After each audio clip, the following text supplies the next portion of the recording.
Customer, unaitwa customer, utauziwa lakini utafungiwa uende nayo. Ladies, acheni niwachanue leo.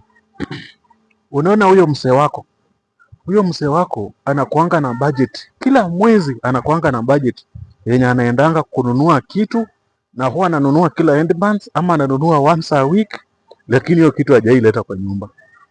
Unajua ni nini? Unaona, ushaipita mahali hivi kwa giza hivi kitu saa 1:30 saa 2 hivi, ukasikia mtu anafanya hey anko, usiaishtuka. Ukisikia mtu wako ako nyuma na anaitwa anko, usiangalie nyuma. Acha anko aitwe, yeye ni anko ya huyo mtu. Acha apelekwe dukani auziwe, akishauziwa atarudi tu. Wanaume kuna kuanga na ile budget mwanaume anakuanga ametenga, si uongo. Wanaume wanakuanga wametenga budget ya